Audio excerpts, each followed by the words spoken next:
Yan mga tol, isang mapagpalang tanghali po sa ating lahat. Buntik na akong huli ng mga bandido mga tol. Buti nakatakas ko. Napaslang ko yung tatlo na isa nang ulihin ako. Kaya ngayon mga tol, napakalapit ko na po sa area kung nasaan si Julio at si Remart. So hindi magtatagal, magkakasama na rin kami. So ngayon dito na ako sa area mga tol. May narinig ako banda doon, 4 na beses na napaputok mga tol. So baka sila Remart at si Julio na yon. Buti na lang ay nakaligtas ako sa kamay ng mga bandido. Muntik na nila akong mahuli mga tol. Dito ako ngayon. Dito muna ako nagmamasid mga tol. Papahinga muna ako dito. Kasi ilang araw at gabi na ako naglalakad dito mula nung pag-akyat ko mga tol. At muntik na ako napahamak. Buti na lang ay nalabanan ko yung mga nagkaroon ako ng pagkakataon. Yun, napaslang ko yung ibang bandido at nakatakas muli ako. Muntik na akong lang nabihag kasi may plano daw si Baglot na ipahuli nila ako. At may sinabi din yung isang bandido sa akin na hindi ko lang na rinig na maigi kasi mahina yung sinabi niya kasi medyo distansya siya sa akin. Kaya hindi ko inaasahan na may nakaabang na pala sa akin doon sa dinadaanan ko. Kaya muntik na ako nahuli nila. So huwag kayong mag-alala mga tol kasi napakalapit ko na po sa kinaroroonan ng aking mga kasama, si Julio at si Remart. Dito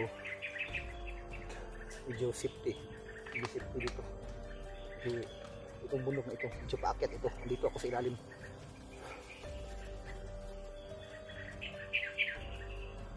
So mga tol, patuloy tayo mga tol. May mga ligaw na ano dito, manok, napakaingay. Yan, paakyat yan ang bundok na yan.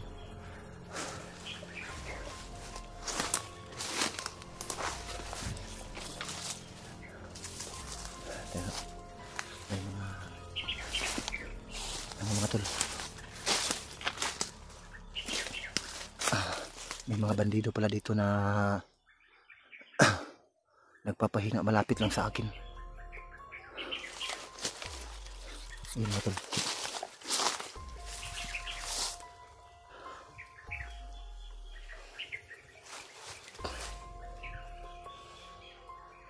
Hindi masyadong makita. Yun. Nakahubad ba yung isa mga tol? Yun. May ano pala sila dito. Baka may longga sila dito siguro mga tol. Kasi may nagpapanday ng ano, parang may gumagawa ng kubo nila. May nagpaputok naman. Meron na napaputok mga tol. Pero isang bisis lang tunog ng sniper.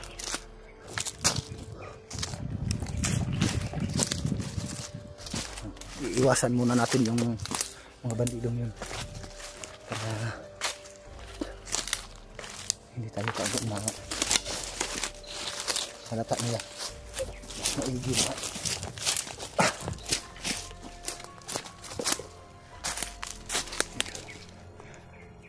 May dalawa akong nakitang bandido doon. Magpapahinga sila doon, parang gumagawa sila ng ano doon, kubo. So ayun, katulad ng sinabi ko kanina mga tol, ay malapit na po ako sa kinaroroonan nila Remart at ni Julio. May nagpaputok naman doon banda mga tol. Diyan banda. May nagpaputok dyan. Ano? Ang lakas ng tunog. 2 beses ng putok sa sniper. So, pag makakita tayo ng mga bandido ngayon, ay iiwasan lang muna natin mga tol. Para madali tayong makarating sa kinaroroonan nila Remart.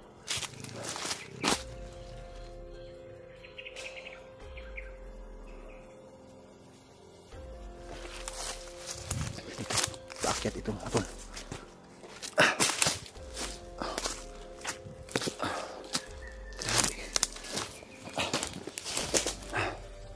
Daming ano dito mga tol. Daming mga ligaw na manok dito mga tol. Pero wala tayong oras na manghuli ng mga ligaw na manok.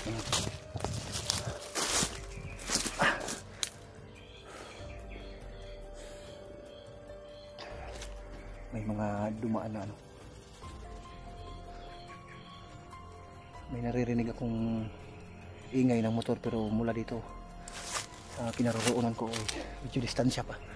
Malayo pa mula dito. So ngayon mga tol, patuloy tayo hanggat makarating tayo doon sa kinaroroonan ng aking mga kasama.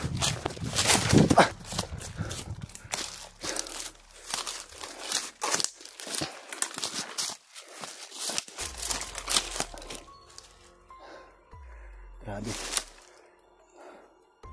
Halos lahat ng kagubatan dito mga tol ay pare-pareho lang. Kung hindi ka sanay sa ganitong mga kagubatan mga tol, talagang maliligaw ka talaga.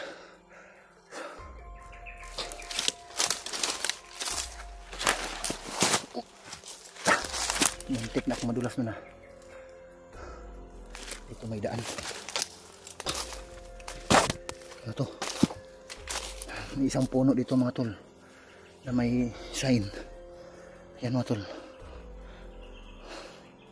Baka sadyang ginawa ba ito o ano ba? Hindi ko maano itong sign na ito. Hindi ko kaya basahin yung sign na yan mga tol.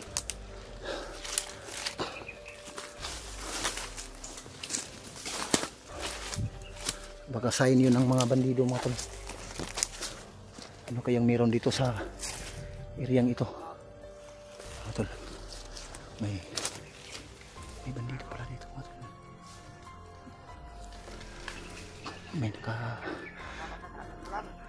nakaharang pala dito mga tol.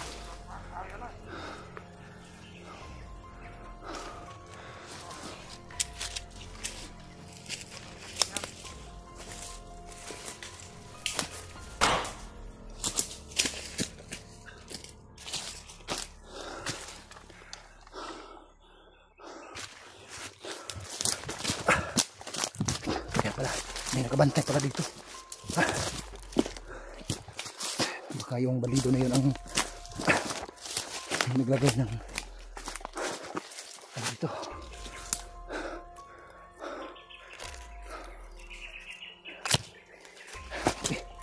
Grabe, napakadulas dito mga tol.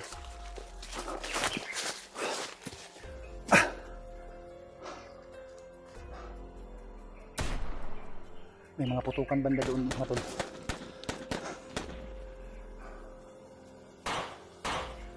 Itong siguro yung lugar kung saan yung kinaroroonan nila.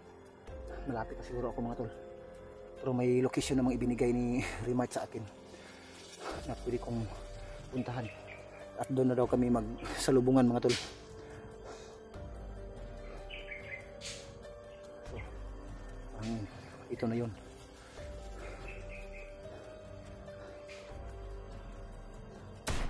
May pupuntok ito banda. Isang bisis lang.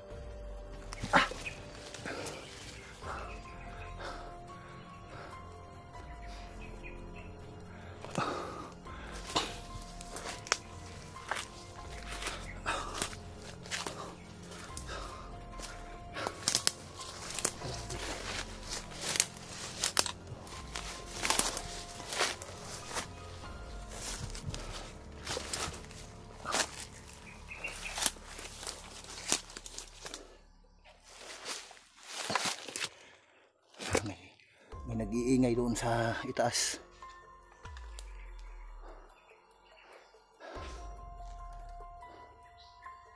Kailangan ko talagang makaalis kaagad dito mga tol. Kasi hindi ko alam kung anong meron dito. May iba ng mga bandido na iniiwasan ko. Pero may pinas lang din naman ako. Para lang makapatuloy ako sa aking paroroonan. Iniiwasan ko yung iba. Marami akong mga nakitang bandido doon sa kabila. So, iniwasan ko na lang.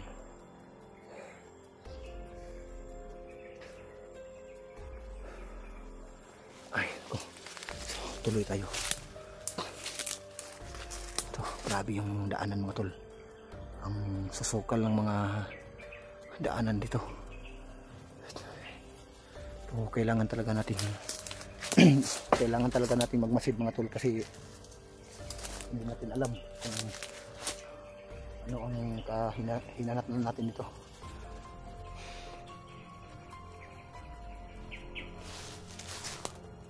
Grabe. Sana'y magkatagpo na kami kaagad ni Remite.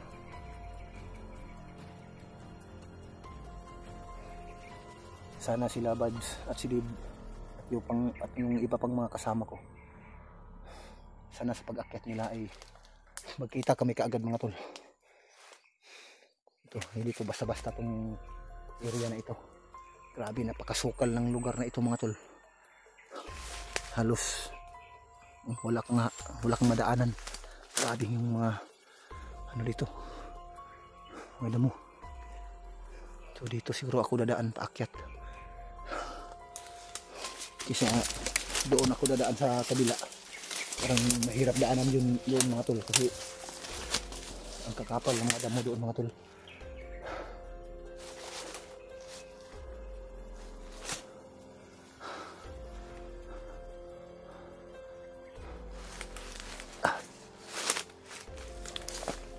Diyan banda mga tol. Ano yan? Paakyat yan. Paakyat yan. So, bago ako makarating doon sa kinaroroonan nila Remite eh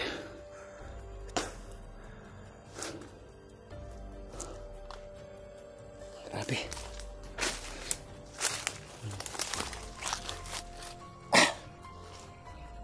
Yung ibang daanan dito mga tol, hindi ko kabisado yung iba, pero yung iba naman ay kabisado ko. Talagang napakalawak talaga ng ano ito mga tol. Gubatan ito. Ito na yung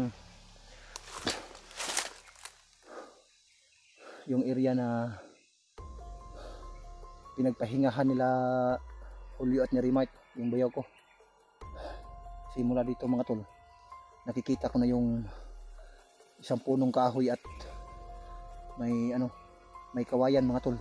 Ayun mga tol, oh. Medyo hindi nga lang makikita dito kasi medyo distansya pa sa akin mga tol. Ayan, oh. Yung kawayan na yan mga tol, dyan sila dati nagpapahinga. Yung isinin niya sa akin na location nila noong pinagpahingahan nila, yung kawayan na yan, dyan sila sa ilalim. Pero mula dito may daan dito pababa, pero iikot muna ako dito dyan hanggat sa makarating ako doon yung puno ng kawayan. Yan, oh. Yan.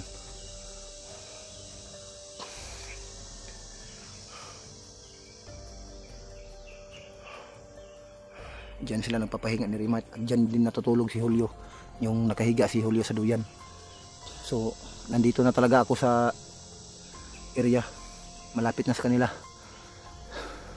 Pero nagpalit ng ibang location si Remite. Hindi itong location na ito yung pinag-usapan namin na dito kami magkikita. Ito lang yung dati yan ang pinagpahingahan.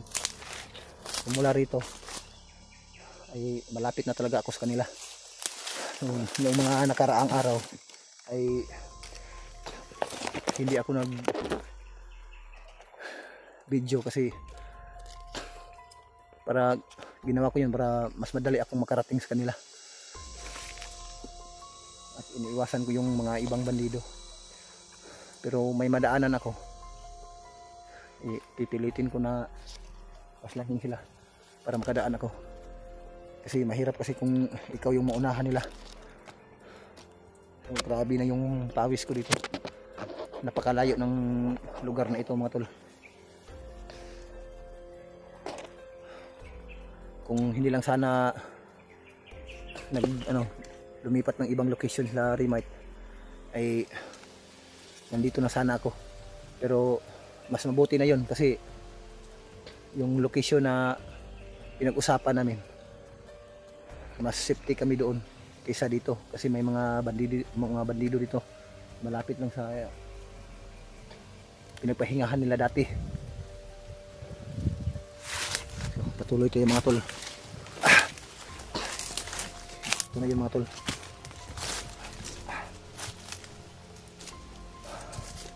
Abe.